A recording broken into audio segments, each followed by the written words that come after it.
wena wedwa. Bayethe Nkosi yamakhosi. Bayethe uNkulunkulu wethu ophilayo. Bayethe Nkosi yamakhosi. Bayethe Nzulu yesimanga. Bayethe lizwi laphakade. Bayethe siqalo. Bayethe siphetho. Akekho njengawe. Akekho nongafaniswa nawe. Akekho nongalinganiswa nawe.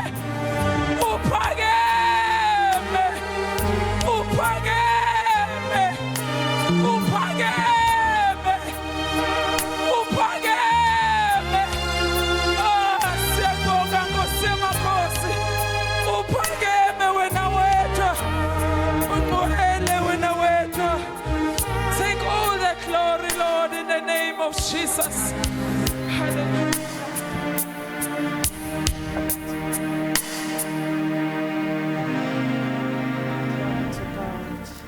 Hallelujah. Thank you, Jesus.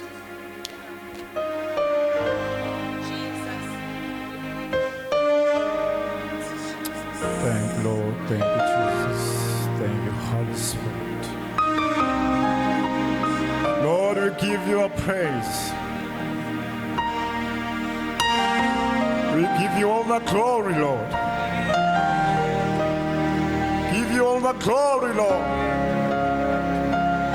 We give you all the glory, Lord. We give you all the glory. This is your time, Lord. Speak to your servant, Lord Jesus. Speak your word, Lord Jesus, in the name of Jesus. Hallelujah. I greet you, Holy Spirit.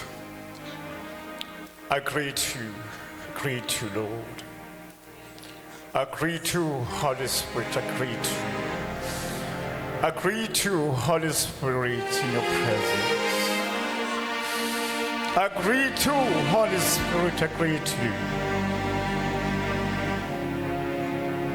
We thank you, Jesus. Hallelujah.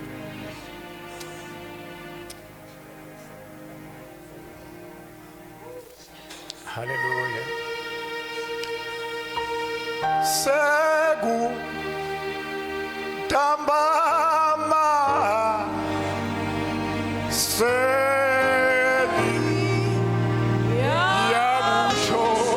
yakushona segu tambama segu tambama langa seli yashona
Siyabonga baba wethu ongcwele.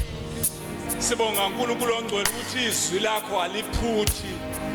Izwi lakho linguyebo linguamen. Sikunika udumo uNkulunkulu ongcwele nasemini yasekuseni. Sisakuhlalele baba ukuzwa ukukhuluma kwakho. Nansi inceku yakho Nkosi isazoma simema ubukhona bakho nokusho kwezwi lakho phakathi kwethu. Thatha udumo lonke Nkosi uyigcobe wenze konke okufanele udumo lwakho ngoKristu Jesu Nkosi. Amen. Ngena ngena ngena ngena ngena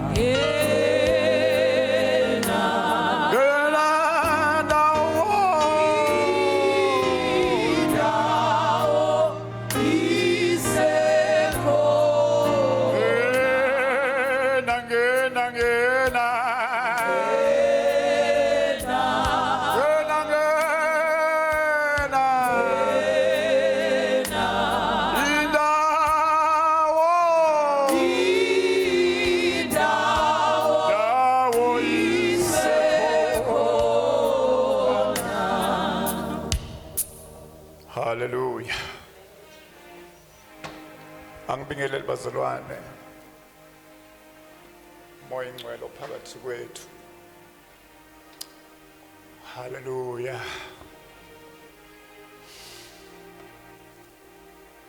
Alibonke igama lenkosi. Ngibingelele ingceke zenkosi befundisa abakhona phakathi kwethu. Baba ungubani ngisambona baba ngiyambingelele egameni lenkosi. Nezinye ingceke ekhona. Hallelujah. Kuze zingasileli. Ngibingelele bambuyaze ngekho phakathi kwethu babudlale ngekho phakathi kwethu. I honor them.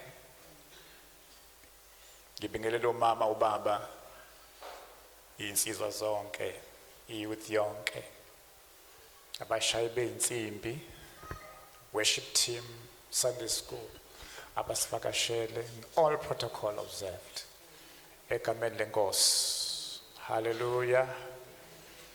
Bazalwane uNkulunkulu today ongimisela kule ndawo. Alibonge igama lenkosi. So ngiyakuhlonipha ukumiswa kuye. I've been asking him ukuthi ame kule ndawo mina ngingakami. Ngibe sengima kuma footsteps akhe. Alibonge igama lenkosi. Kuseni namhlanje uNkulunkulu wethu nginaye ikhuleka. Alibonge igama lenkosi. Hallelujah.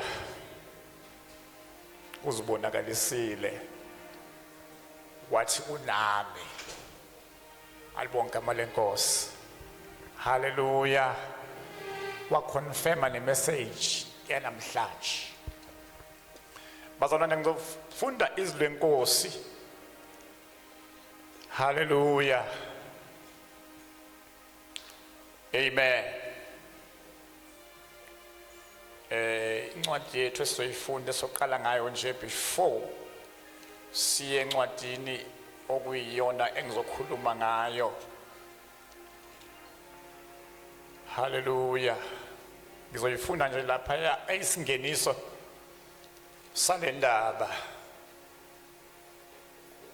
Bazalwane inje basazi ukuthi itheme yethu ithi the supernatural power of God is beyond the human comprehension but only accessible by faith. So indaba yami is in line with the theme yebandla. Alibonge igama lenkosi. Hallelujah. But indaba yami engingenisa ngayo is in the book of Acts. Book of Acts esiyaziyo bazalwane bambuyazi oke wayekhuluma kakhulu. Book of Acts chapter number 1 and verse 8 only. But you shall receive power when the Holy Spirit has come upon you, and you shall be witnesses to me in Jerusalem and all Judea and Samaria and to the end of the earth. That is verse lami the introduction album igama lenkosi. Hallelujah. But my topic for the message, ifundeka nje bazalwane, the language of faith and the power of acting upon it. The language of faith and the power of acting upon it. Alibonge igama lenkosi. Bazalwane sifunda incwadi yethu esiyoyifunda yosifuna namhlanje is also in the book of Acts chapter 3 from verse number 1 to verse number 9. Amanye ama-verses kuzobe sekwama-references engicela ukuthi siyofundela wona emakhaya. Alibonge igama lenkosi. Ngizowasho ngasekugcineni. Hallelujah. Amen.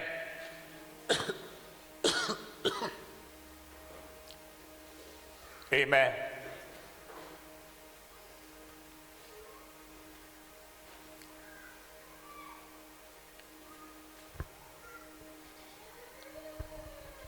The book of Acts, chapter 3, verses from 1 to 9.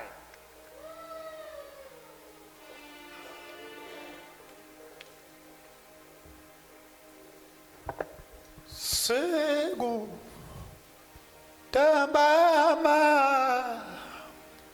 seli yagushona naka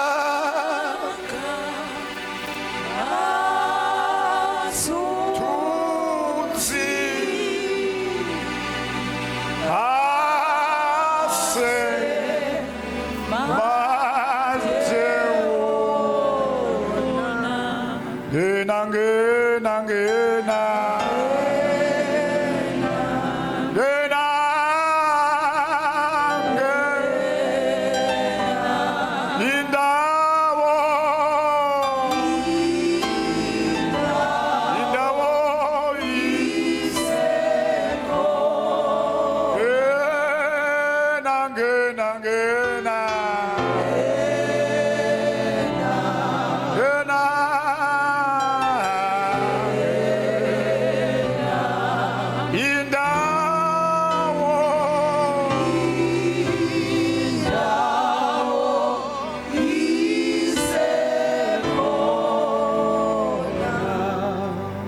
Ngicela sifunde bazalwane, sifunde nje ngepace slow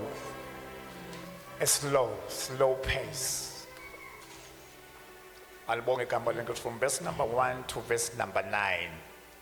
Hallelujah. Kunesihloko bazalwane esithi uPetru uphilisa umuntu oyisishosha. Petru noJohane bakhuphukela ethempelini ngehora lokukhuleka elesishiyagalolunye. Kwase kulethwa indoda ethile eyisishosha kwasesiswini sikanina. Hallelujah. Ababeyibeka imihla ngemihla ngasemnyango wethempeli othiwa omuhle ukuba icele ukwabela izipho kwabangenayo ethempelini. Kwathi ukuba abone oPetru noJohane beza kungena ethempelini wacela ukwabelwa isipho. Kepha uPetru wamqolozela kanye noJohane wathi sibheke. Wayesebabheka ethemba ukuthi amukele utho kubo. Kodwa uPetru wathi isiliva negolide anginalo. Kepha lokho enginakho ngikupha khona. egameni lika Jesu Kristu waseNazaretha hamba. Wayesembamba ngesandla sokunene wamsukumisa. Kwaqina masinyane izinyawo zakhe namaqakala. Egquma wema wahamba wangena nabo ethempelini ehamba egquma emdumisa uNkulunkulu. Abantu bonke bambona ehamba edumisa uNkulunkulu. Amen. Hallelujah. Babonge bacela ukukhuleka. Thank you Jesus. Baba wethu namandla wonke, izwi lakho liphilile. Izwi lakho Nkosi liyasiqondisa endleleni. Khuluma ngalo umntwana wakhe Samile Nkosi, umfihle. Singaboni yena sibone wena Nkosi, usisa ukuphila kwethu. Siphume sikuzwile kule ndawo egameni lika Jesu Kristu namandla. Amen. Hallelujah. Bazalwane lenkonzo, nginotisile ukuthi isiqalile practically. Iqale ekseni this inkonzo ye-healing. Alibonge igama lenkosi that the two apostles had. Alibonge igama lenkosi. There's Peter and John. Behamba beya etempelini for the push of prayer, for the purpose of going there and pray. Alibonge igama lenkosi. Not for the sick people, but to go and pray. Alibonge igama lenkosi. Bengazi ukuthi uNkulunkulu has given them a special assignment for the day. Kumuntu oyedwa ebekwe esangweni elihle, ebekwa imihla namalanga esangweni elihle, elindela akujwayele ukuthola imihla ngemihla, esazi ukuthi ongena etempelini uzomupha something okuphathekayo. Alibonge igama lenkosi. Hallelujah. Wenzeka ngolunye ley'nsuku athi uyijwayele, wabona these two anointed men, abantu ababegcwele amandla, bene-boldness, benesibindi, bengena etempelini with boldness, with faith. Alibonge igama lenkosi. Kanti uNkulunkulu that day has given them the special assignment of praying. Laymen, wesaziwe sebemlebelishile, bethi ilayman, indoda ehlala esangweni elihle ekhubazekile. Bemname, bemdescribe, bemnika igama lento ayiyona. Alibonge igama lenkosi. But that day, his identity changed. That layman, akabange saba ilayman. Alibonge igama lenkosi. Hallelujah. Lamadoda athi mengene etempelini bezona nezokhuleka, aselethelwa lendoda okwasesiswini sikama wayo selokhu yazalwa. Amen. Ikhubazekile ukuthi abantu ababefika bazalwane babemnika izipho, esejwayele ukuthola izipho. Wafika mebona lamadoda bamletha kulamadoda, but lamadoda bazalwane awazangamnike lo wakujwayele. Hallelujah. Alibonge igama lenkosi. Hallelujah. uthi uPeter alibonke igama lenkosi, silver and gold have I none, but ngizokunika lokho enginakho. Alibonke igama lenkosi. I'll give you what I have. What I have is the name of Jesus. Isimo kusona uNkulunkulu wethu ufuna ukunikeza isipho esipermanent. Because gold and silver is not permanent. Isiyaphela, siphinde sivuselwe ngakusasa, siphele, siphinde sivuselwe ngakusasa, siphele. But ngokunika uJesu phezu kokuphila kwakho, you'll never be the same again. Jesus is going to change your status.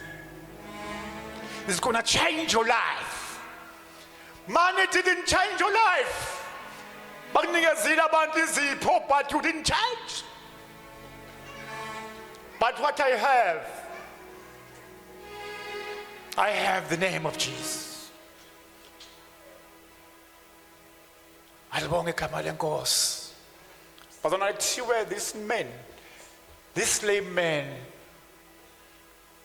was lame from his birth. Alibonge igama lenkosi. But igama likaJesu is going to change his status. He's going to change him. Alibonge igama lenkosi. Hallelujah. Amen. Amen. Ngicela ukulifunda bazalwane. uPetru noJohane bakhuphukela ethempelini ngehora lokukhuleka. Elesishiyagalolunye. Ngiya kuverse number 6 bazalwane. Kwase kulethwa indoda ethile eyisishosha. Kwase siswini sikanina. Ababe ibeka imihla ngemihla ngasemnyango wethempeli othiwa muhle ukubicele ukwabelwa izipho kwabangenayo. Bazalwane, le ndoda ipurpose yabantu kwakukuthi icela izipho, not ukuphila. Abakumenshini ukuphila, but lamadoda afika nokuphila nokungaphezulu kwezipho. Alibonke igama lenkosi. Hallelujah.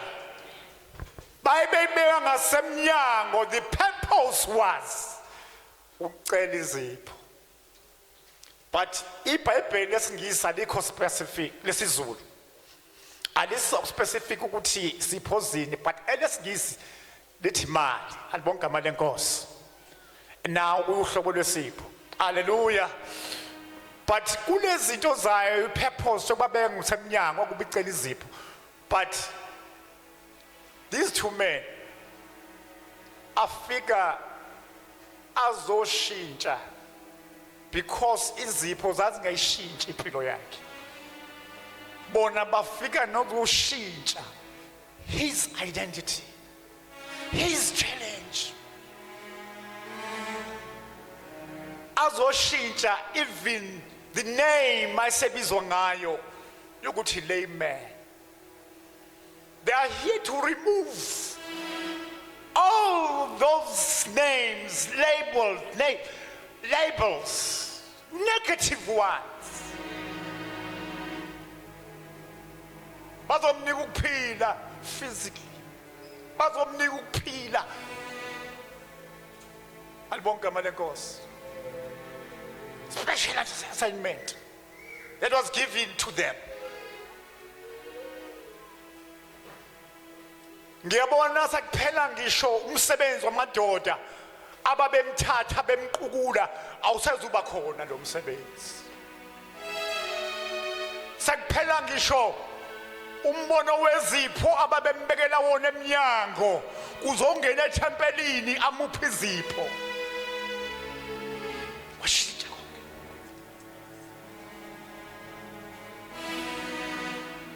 Alibonke igama lenkosi.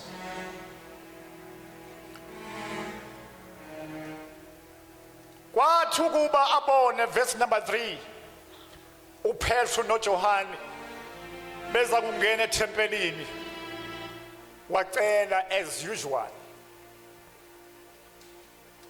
njengabantu bonke kanti uPetru noJohane akusenjani sayishintshile into ayisafani nezinye insuku alibonge igama lenkosi wecabanga ukuthi into ejwayelekile kophinda ukuyithola but ejwayelekile engenako umsiza imsiza isikhashana kuphinde kuqale kamuva hallelujah verse number 4 kepha uPetru stared at him wamgqolozela kanye noJohane uPetru noJohane bamgqolozela bazalwane ukubuka umuntu nokumgqolozela kunomahluko they stared at him they didn't even look at him they stared at him alibonge igama lenkosi bathi sibheke wayesebabheka ashonga ukuthi sibuke wathi sibheke because yena wena mehlo expectation ethize ejwayelekile ephathekayo but that day was different day alibonke igama lenkosi wayesebabheka ethemba ukuba amukele ngathi sengiyambona usiyakhangeza hallelujah alibonke igama lenkosi verse number 6 kodwa uPetru wathi isiliva negolide anginalo isiliva obuthola izinsuku zonke njengokujwayelekile I don't have alibonke igama lenkosi balikhona nangu uPetru benoJohane okuhlukile kwisiliva that is beyond silver and gold alibonke igama lenkosi kepha lokho enginakho ngikupha kona I give unto you egameni lika Jesu Kristu waseNazaretha unikeza instruction a command kunikeza command to the layman game Lord walisebenzisa eli command elamupha ukuphila ngenxa yokholwa alibonge igama lenkosi uthe egameni lika Jesu Kristu ukuhamba kwakhe is based on his faith egameni lika Jesu waseNazaretha hamba alibonge igama lenkosi the next step uPetru akwenza wayesembamba ngesandla sokunene wamsukumisa waqina masinyane izinyawo zakhe namaqakala hallelujah Petru spoke faith alibonke igama lenkosi he spoke faith and acted upon his words alibonke igama lenkosi wambamba ngesandla sokunene wamsukumisa hallelujah wambamba ngesandla sokunene wamsukumisa kwaqina masinyane izinyawo zakhe namaqakala. Alibonge igama lenkosi. I-response eqhamuka kuye sekwenzekile lokho bazalwane, esekubonile eqhuma wema wahamba wangena nabo ethempelini. Alibonge igama lenkosi. Hallelujah. Amen. The layman is acting upon Petrus' word. Alibonge igama lenkosi. Petrus' faith. Alibonge igama lenkosi. Hallelujah. Amen. Eqhuma wema wahamba wangena nabo ethempelini. Thatha step number 1 waqhuma, appreciating God. Wema igama lokuba yilayman lasuka. Alibonge igama lenkosi. Umsebenzi wabantu akade bemthatha bemletha kwaphela. Alibonge igama lenkosi. Emdumisa uNkulunkulu. Alibonge igama lenkosi. Realizing umsebenzi uNkulunkulu awenzile upon his life. God changed his identity. From his birth, being a layman, is no longer a layman. Alibonge igama lenkosi. Abantu bonke bambona ehamba edumisa uNkulunkulu. Alibonge igama lenkosi. Ngithe itopic yami bazalwane ithi the language of faith and the power of acting upon it. That is my topic. Peter and John spoke the language of faith and they act upon it. And God did wonders upon the layman. Alibonge igama lenkosi. Hallelujah. Amen. Ake ugxuma ungifundele unumber verse number 11 to 12. Kuyona donda. Hallelujah.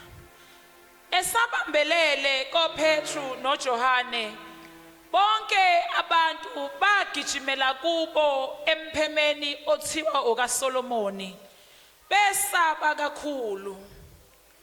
Khona uPetru ebona lokho wathatha wathi kubantu, madoda akwaIsrayeli, nimangalelani ngalona?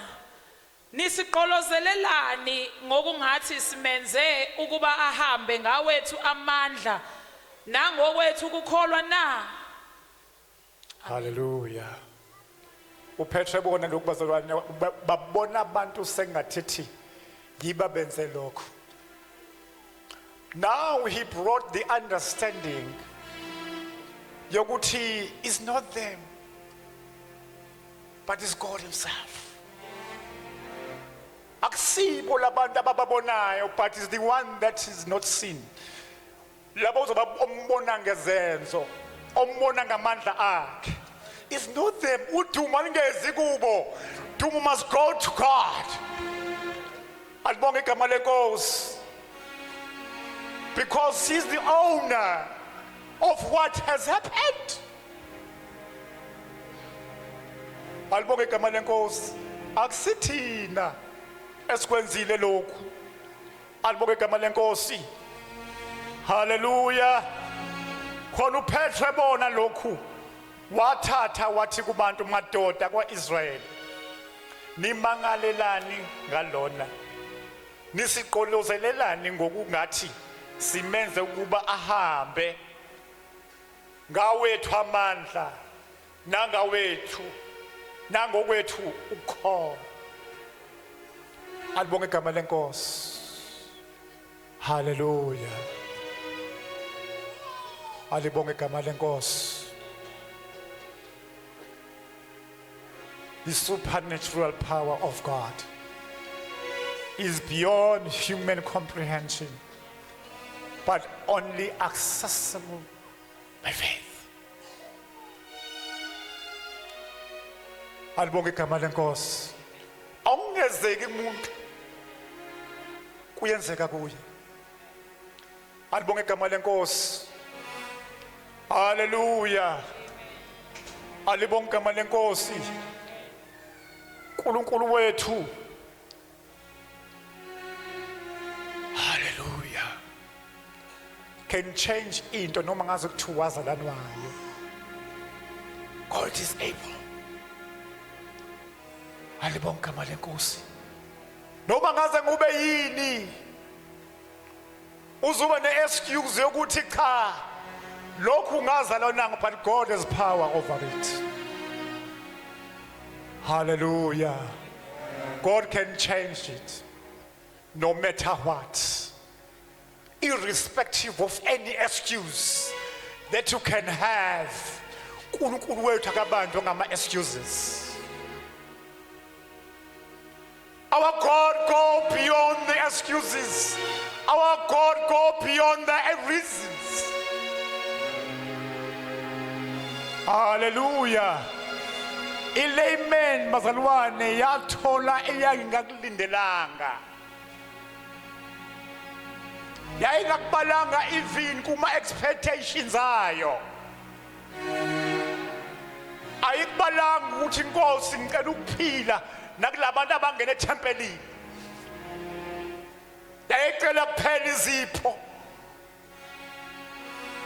But mangena lamadoda agcwele amandla, agcwele isibindi, agcwele ukukholwa, baletha ngesikhathi esifaneleyo kubantu abafaneleyo, the layman. Alibonge igama lenkosi. Ngithanda la khona abazalwane bamqolozela bathi ngibheke, bathi sibheke, bathi sibheke. That is where bazalwane ku verse number 6 la uNkulunkulu is starting to demonstrate his power upon the layman. Verse number 6, God is starting his assignment and he's finishing his assignment. Alibonge igama lenkosi.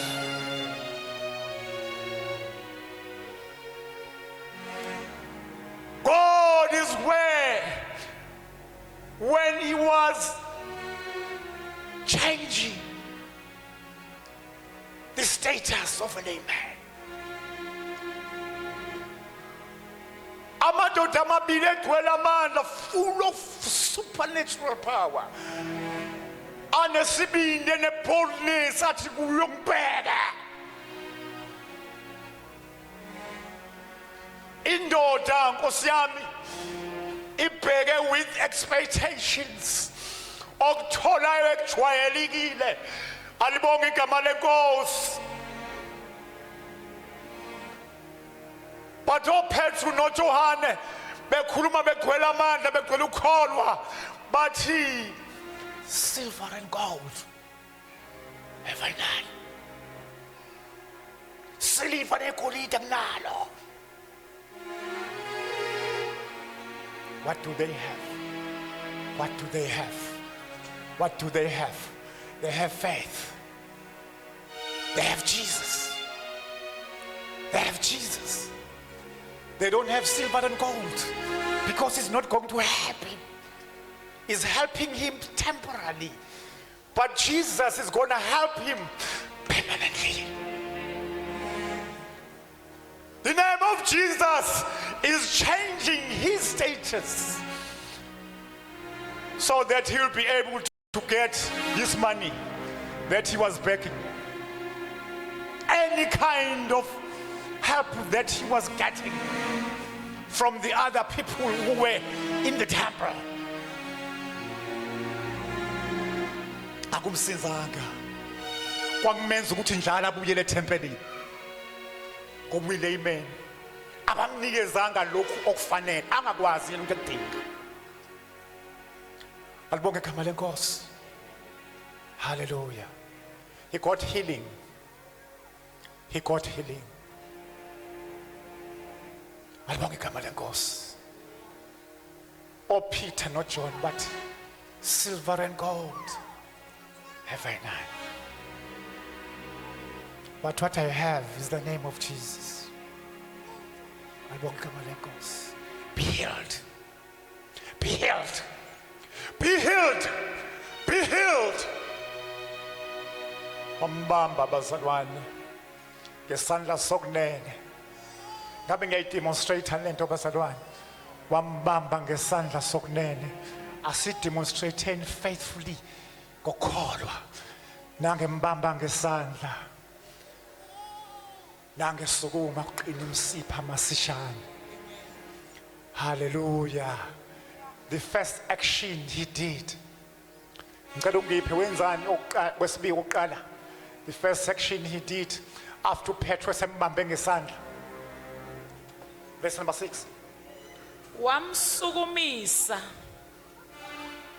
Wayesembamba ngesandla sokunene. Wamsukumisa. Kwaqina masinyane izinyawo zakhe namaqakala. Hallelujah. Bazalwane. Verse number 6. Hallelujah. Amen. Wayesembamba ngesandla sokunene. Wamsukumisa. Into eyenzeka abazalwane after he stared at them and wabamtshela ukuthi igolide nesiliva sinalo with an aim yokuthi wena uphile. What we have is the name of Jesus. Alibonge igama lenkosi elizokwenza umsebenzi empilweni yakho likushintsha ungasaba yile amen. Alibonge igama lenkosi. We process wayesembamba. We process ngesandla sokunene wamsukumisa. Angithi bazalwane bengakwazi ukuhamba babemqukula ngithi bazalwane. Hallelujah. Bemletha etempelini esangweni ekuthiwa lihle. Wedinga effort yabanye abantu. But uPeter, with what he had, the name of Jesus, wanikeza yena esikhundleni semali engenayo. Alibonge igama lenkosi. Wasembamba ngesandla number 1. Wamsukumisa number 2. A response from him, from the layman. Kwaqina masishane izinyawo zakhe namaqakala. Emveni kwalokho bazalwane wa ready to leap. Quma. Wema. Wahamba. Hallelujah. Responses from him.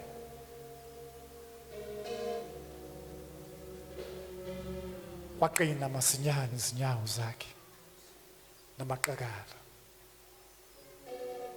I-readiness yokuthi asukuma imele. On top of that, he was leaping.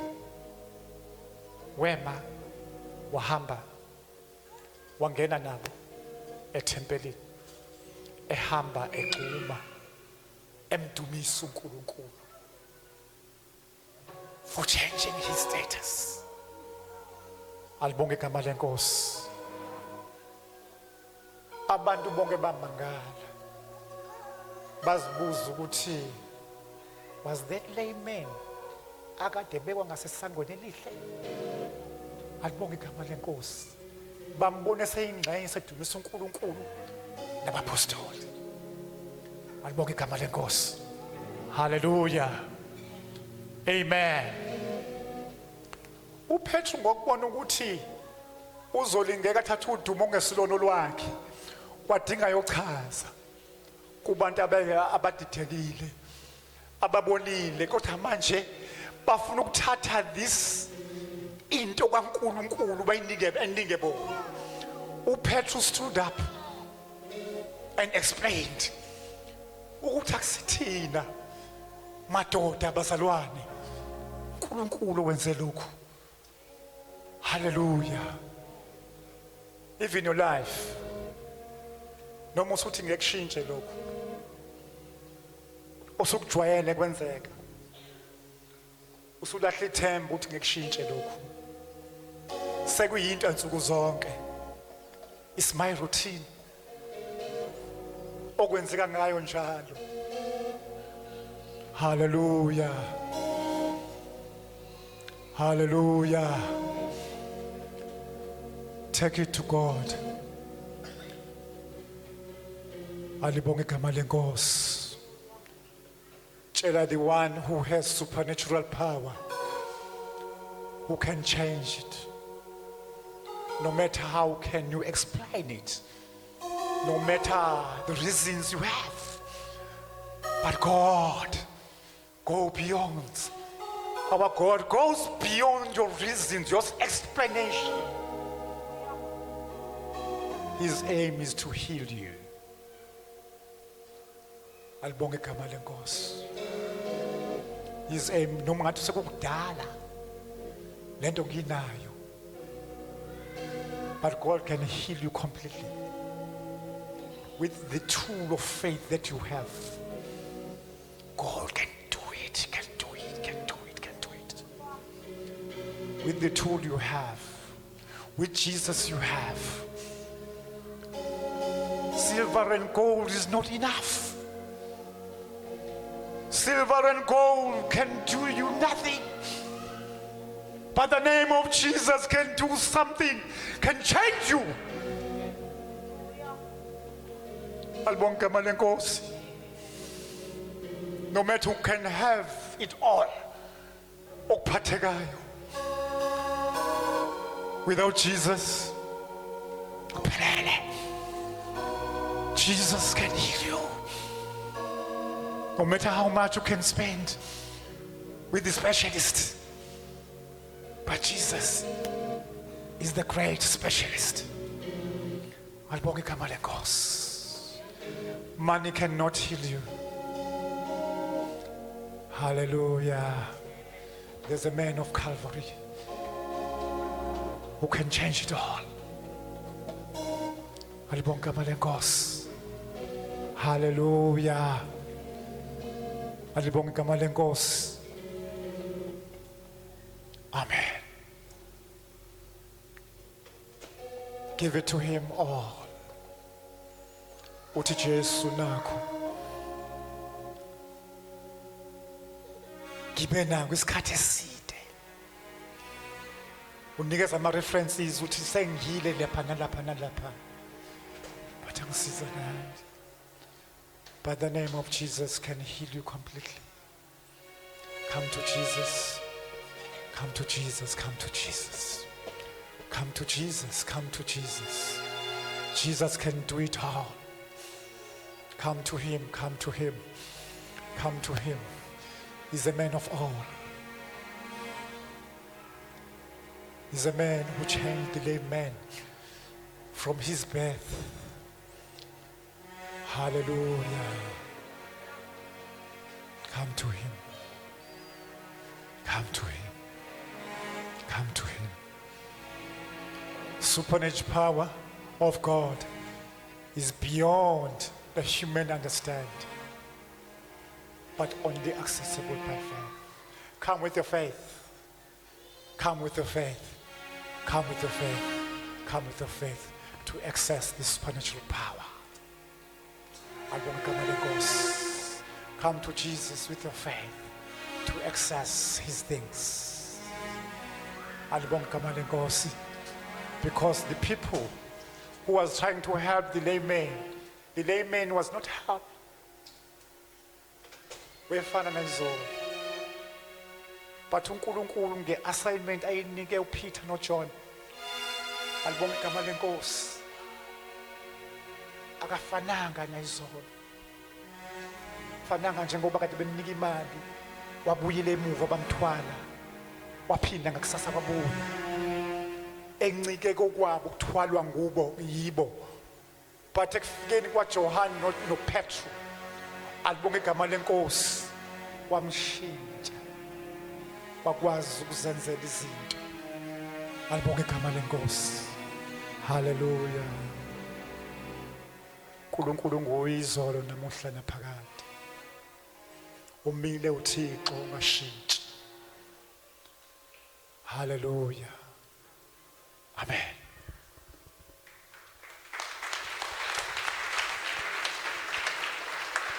Igama elithi Jesu, Jesu, Jesu.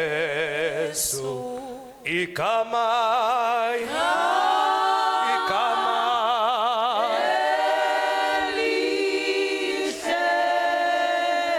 liyanganelisa.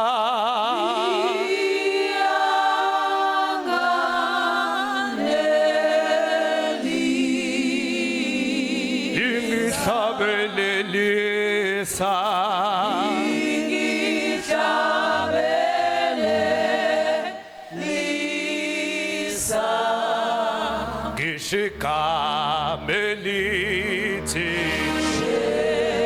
Jesu,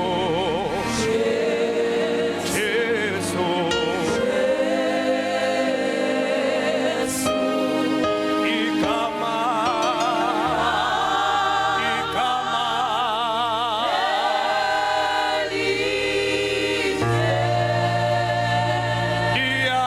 liyanganelisa.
nazo sonke bazalwane.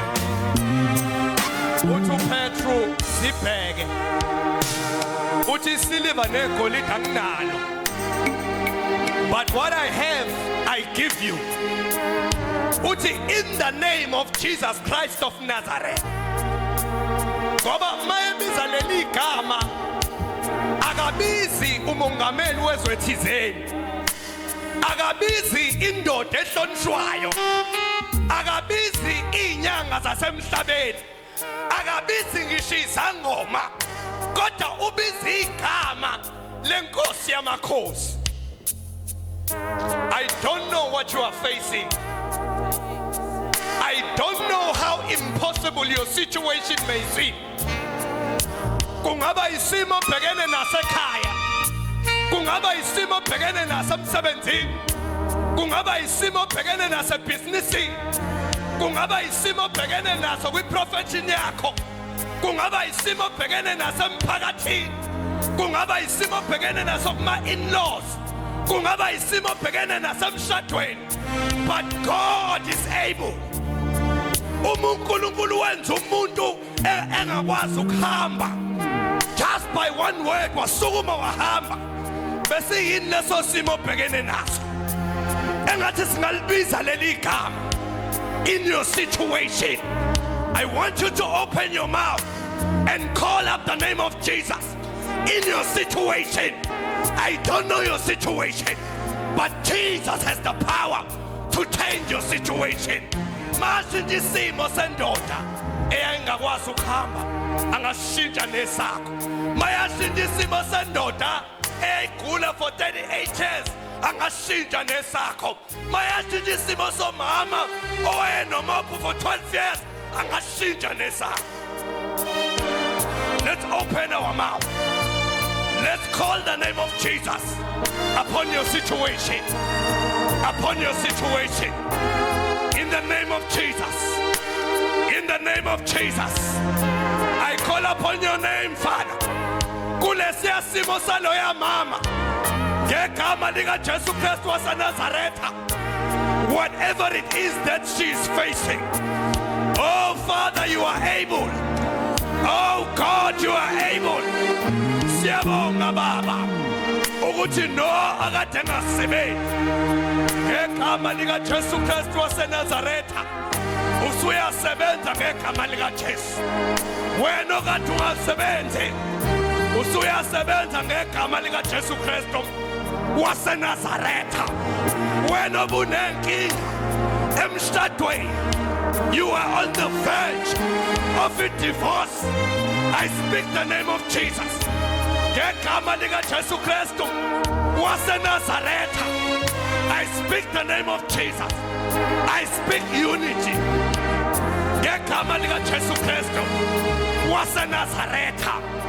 Siyabonga uNkulunkulu wethu ukuthi siyakubona usebenza empilweni zabantwana bakho. You who was battling with sickness for years. Unesifo usuze wasamkela ukuthi esakho. I rebuke that. I rebuke the fact that you have accepted that disease. Ukuthi isifo sakho. I speak to you. I speak to you, sickness, in the name of Jesus Christ of Nazareth. Get out of that body. When I see for, I command you, get out of this body. Cancer, you die now in Jesus' name. Cancer, you die now in Jesus' name.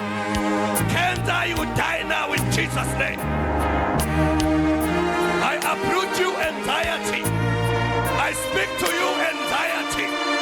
When moyo wokhathazeka, ngikhuluma nawe, anxiety. Get out of that mind. Phuma kuleyo ngqondo yomzalwane. When a stress, you have no power. Emzimbeni womntwana kaNkulunkulu. In the name of Jesus. When oxabene nebhosi yakhe emsebenzini. In the name of Jesus Christ of Nazareth. When I speak life. I speak unity.